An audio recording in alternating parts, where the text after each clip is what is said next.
Hi and welcome to my YouTube channel. My name is Rita Borenstein, and the name of my channel is Passion for the Soul. Here I record videos about my work as Life Between Life facilitator here in Sweden, and I also interview guests sometimes. And some of these videos are in Swedish and some are in English. And today my prominent guest is Ted Leavitt. You live in British Columbia. And I met you this summer, and we met because you're married to my cousin, lovely, lovely Tina. And can I give all a short introduction Sure. of you? Yes. Yep. I just read from what you sent me then. Okay. Yes. So welcome, Ted Leavitt. You are a registered clinical counselor practicing out of Abbotsford, British Columbia, Canada.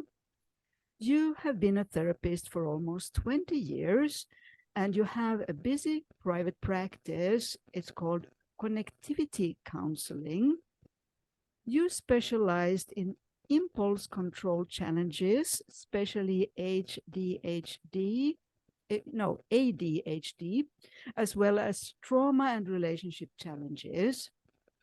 You are an experienced public speaker and lecturer, and you love to educate the public about the neurophysiology of wellness. You've been married to my cousin Tina for 25 years, and you have 5 beautiful children and 2 sons-in-law. Yes. So, would you like to say something just in the moment about the topic you suggested? Because there's so much to talk about, of course, with you as an experienced counselor. But you suggested, would you like to tell us what you suggested you would Sure. like to discuss today? So when you had said to me, maybe we could talk about something that's dear to your heart in your practice. Oh, that's lots of things are, but I think the underlying the reason why I picked what I did, because I feel like it's underlying everything, and that is authenticity, the power of authenticity in relationships. But that includes your relationship with yourself, right? And really, it ties in self-compassion and insight and understanding and patience and forgiveness and hope and all of those things that comes from authenticity and the freedom to be you as you are, whether you're working to change something or not. It has to come from a place of accepting how you are right now.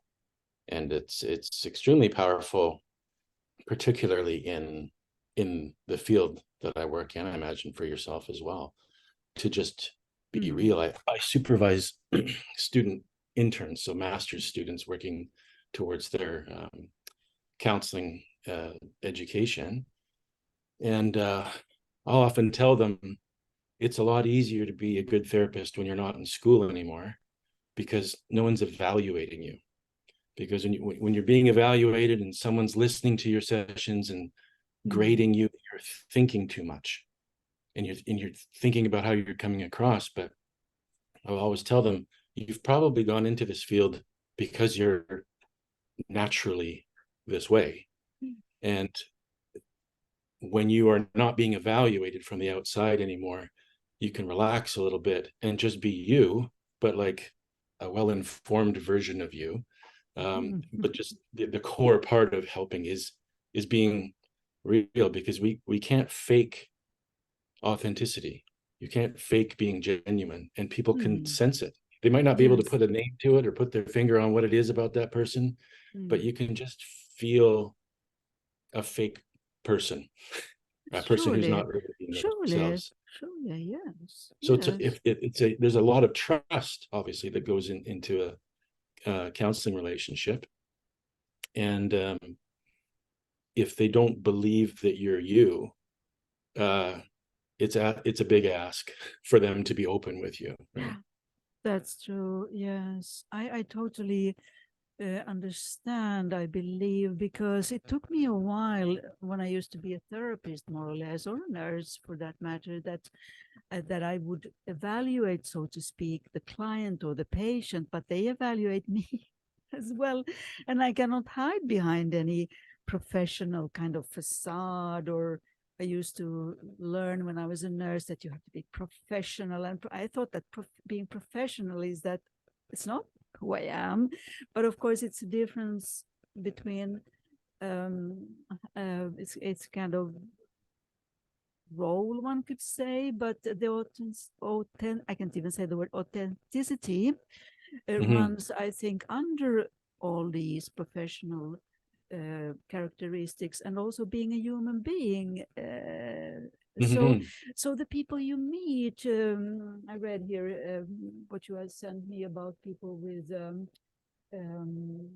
impulse control, for example, issues, and I'm one of those, and I Me think too. we all have a part of this kind of behavior. And what in your experience creates this possibility to be authentic as you describe it? I mean, to be, you feel in this, I mean, in the guts, maybe, when you feel someone who is not hiding anything. What do you think creates the non-authenticity in people in general?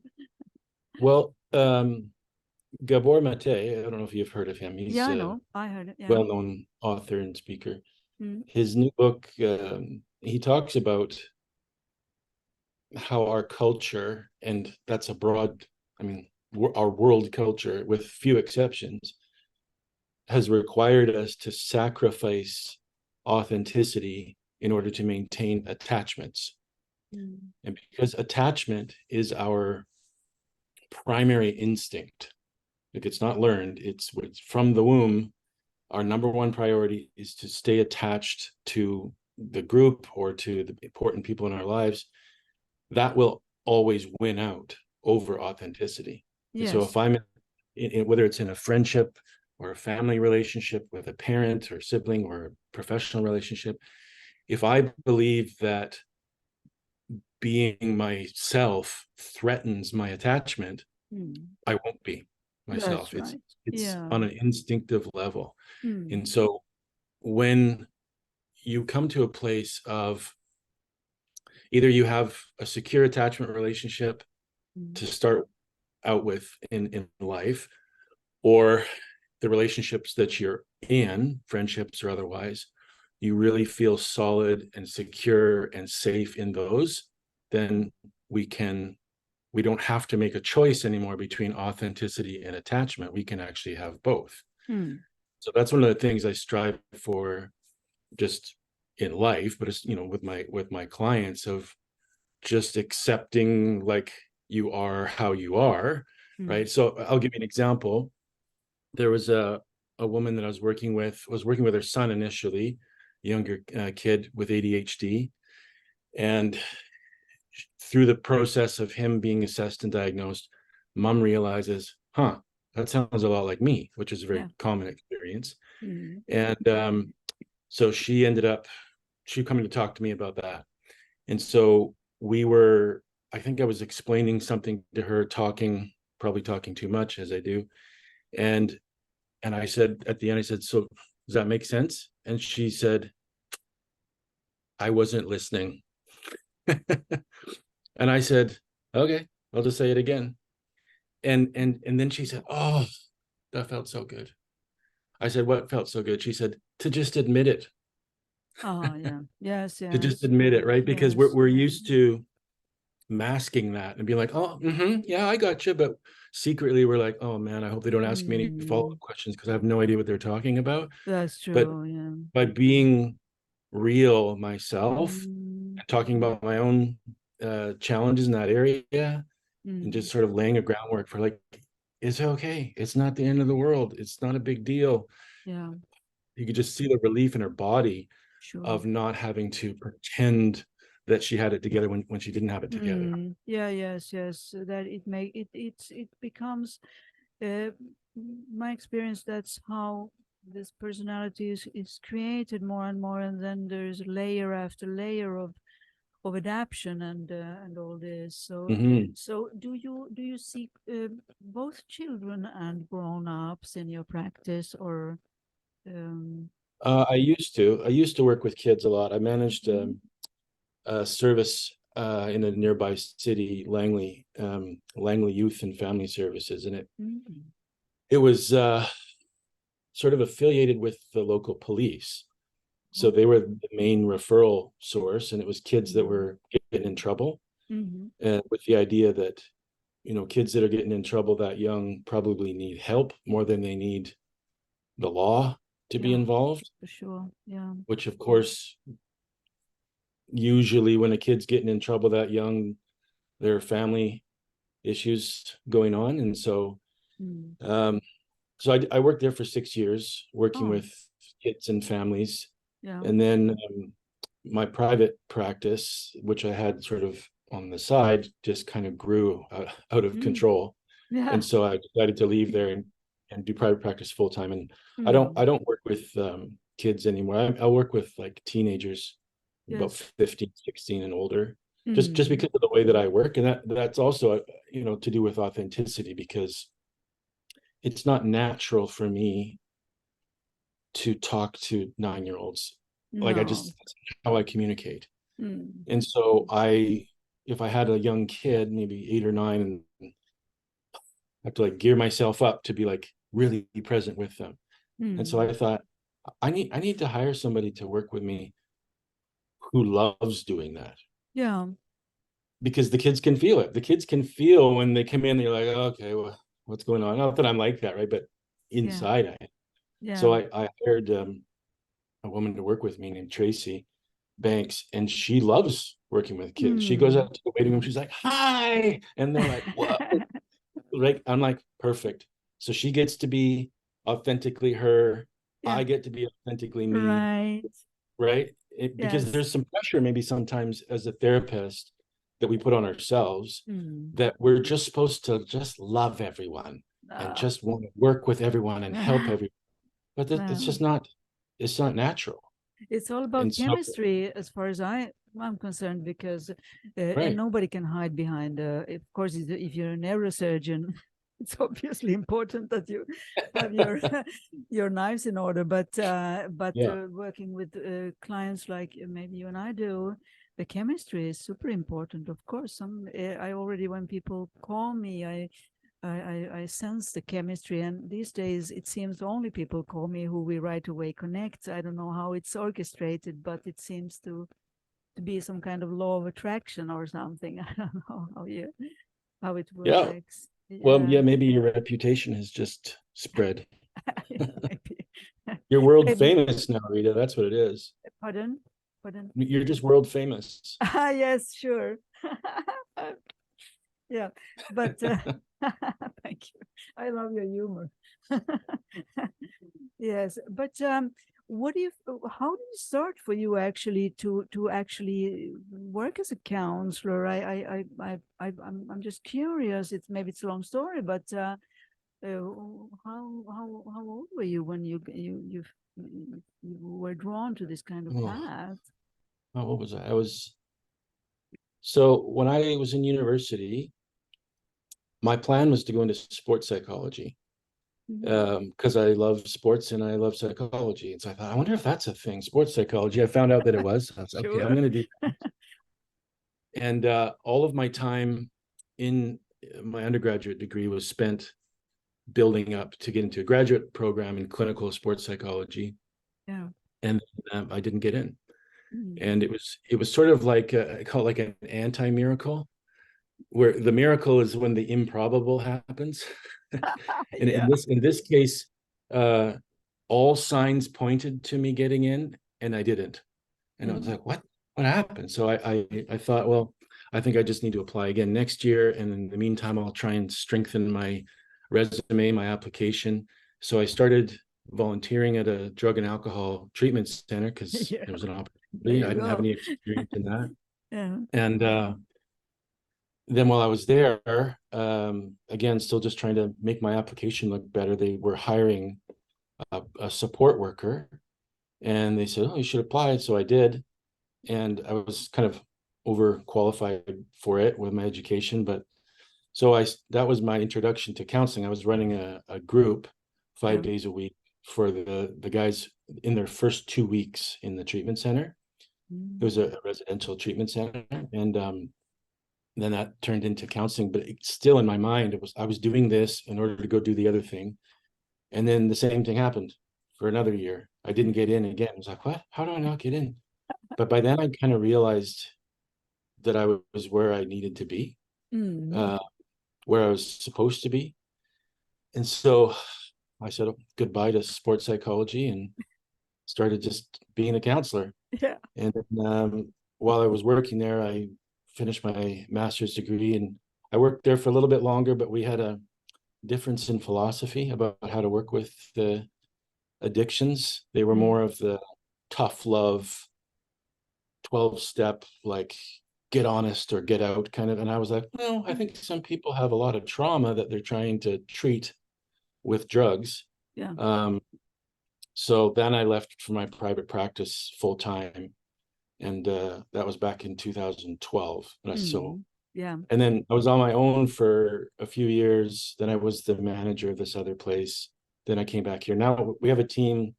We include the intern students that we have right now there. I think there are 11 of us working here. Wow. Yeah, Yes. Yes. That's wonderful. It's like the path chooses you, one could say, because it takes totally.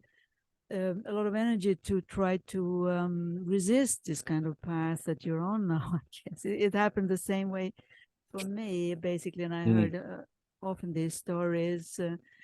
Surely, yeah. I was going to ask you also about this. I'm just reading from the paper, but the trauma and relationship challenges you. We're talking about the authenticity, of course, here, but do you work with couples or families, or usually one by one, or how? Yeah, I don't. I used to do couples counseling. I don't anymore, for a couple of reasons. One, my personal experience, I don't know if everyone else is the same, was that often couples would come for counseling too late. Yeah. Sometimes they would, you're our last resort. And I think, there's a lot of water under the bridge here. And they might have unrealistic expectations of what I, as the counselor, am like I have some sort of magic spell that will make everything better. So I didn't love that part of it. But the main reason was, I was just explaining to somebody yesterday. I said, a lot of, typically in couples counseling, it's a communication. That's how we don't communicate very well. That's true. Yeah. So, but my perspective on that is that if you don't know yourself, you can't communicate yourself, right? Yeah. So we think of a good communicator as someone who is able to get their message across, but that's only half of it. The other half is hearing the other person. Yeah. And so if I don't know myself very well, let's say I'm insecure about my intelligence. I have this deep down fear that I'm stupid, but I don't know that about myself, or I can't admit that to myself. Now I'm having a conversation with you, and I sort of say my position, and you say, what? Because you're kind of shocked by it. I hear your what as you idiot. Yeah. Right. And now I'm reacting to you calling me an idiot when you didn't call me an idiot. And now I'm escalating, and the way I say it is like, we're having two very different conversations without knowing it. Right. So I prefer to work with individuals. I'll work with both halves of a couple separately. That's good. To help them figure themselves out. Because my belief is that if you really figure yourself out and get to know and accept yourself as you are, communicating is actually not that hard. That's for sure. Yeah. Yes. I actually have, I don't work as a counselor, obviously, but with these deep hypnosis that I do with people, kind of spiritual hypnosis. I just facilitate for them to get in touch with their source or their soul or what you would call it. And so I work with couples in the sense that they come here from pretty far away sometimes. And first we work 3 or 4 hours with one, and then we have lunch, and then there comes the other. It's amazing to see them meet in the after they passed the sessions, going deep inside themselves. So it's not a mystery, and not always so easily changes coming after that. Maybe they just decide to go separate ways, probably, but it could also be that they invent themselves anew, and then the other person sees that too, and they get like a new wife or a husband. So I was just interviewing a therapy colleague in Holland this morning, Gerrit, who we were talking about the lost boys and the lost girls and the lost children. It's like a metaphor, of course, but I, as a woman, have a lost boy and a lost girl inside of me too, as we both have feminine and masculine aspects. And we were talking about that. Was truly interesting because he said the same as you, that that one has to focus on oneself, surely, and then the communication could work better. Yes. Yeah. Okay. So wonderful. I think there's so much to talk about with you, Ted, and but I'd like to soon end our conversation for today. I will add the information about you under the video, of course. Do you do any online sessions if someone would be interested to consult you online? Prior to the pandemic, I probably had 1 or 2 online sessions a week. Really? Yeah. And now I probably have 10. Oh, yes. 10, Okay. 10 or more. So I spend a lot of time at this screen. Yes, because it's such a matter of chemistry. So I interviewed a lot of people who, from different countries. I have life between life colleagues in many countries, and sometimes the chemistry is perfect for that certain person, and that's the key, I believe. But before we end this conversation from today, would you like to tell us something, maybe something more comes to mind that you would like to tell the listeners in general about the topic here today, about being authentic, and also your experience to work with people, that you explained a little bit how you work? Is there something like a key you would like to share, or something like insight from you? So okay, let me make this, try and make it not too complicated, because in my mind it's in my mind it's clear, but it doesn't always come out clear. Yes, please. So I would say there's a misconception that self-esteem comes from yourself. It's built right into the name. Self-esteem actually comes from other people, and specifically it comes from our parents, our attachment figures growing up. How they esteem us is how we will esteem ourselves. And we're actually designed that way, because they're supposed to esteem us well. They're supposed to love us unconditionally and be our safe people. And if they are, we will grow to feel that way about ourselves, because that's what it's just like, growing up and your parent speaks this language, you're going to learn that language, right? You grow up in a home that speaks Swedish, that will be your first language. And so similarly, that self-acceptance, love, compassion, it has to come from outside of you first, and then it becomes internalized. Yes. So what happens when that doesn't happen is I internalize the kind of relationship that I'm getting. Maybe I just have a chronic sense that I'm not good enough, because that was the message that came, or at least that was the message I got. It might not have been what they were sending. They have their own stuff going on, and I interpret it that way. So now what do I do as an adult? Because it's too late. I can't go back and make my mom pay more attention to me as a toddler. It's over. That part's over. Yeah. Or is it? Right? Because people will often say about counseling, well, what's the point in talking about the past? You can't change it. So, well, you actually can. What you're changing is the meaning of the past. And so you go back and through various ways of getting there, and you access sort of experiences that you've had when you were younger in the past, and you look at them through a new lens, right? A lens of, let's say I was in school and I got some answer wrong on a test, and the teacher made fun of me for it in front of the class. Everybody laughed. At the time, the conclusion that I drew was that happened because I'm dumb. Yeah. But if I look back on it, I can say, actually, that happened because the teacher was being a jerk. Yeah, for sure. And the kids were insecure Yes. and just happy that it was me and not them, right? And they didn't feel brave enough to stick up for me and such and such. Yeah. So I can now interact in a very real way in my mind with that young Ted. And I'm going to, it's sort of a meditative thing.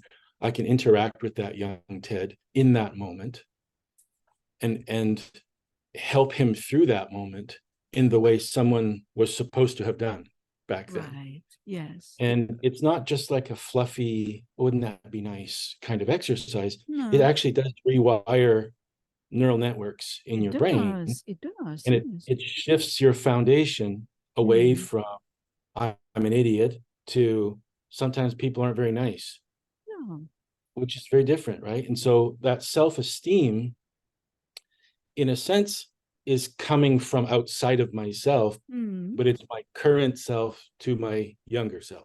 Yes. Right.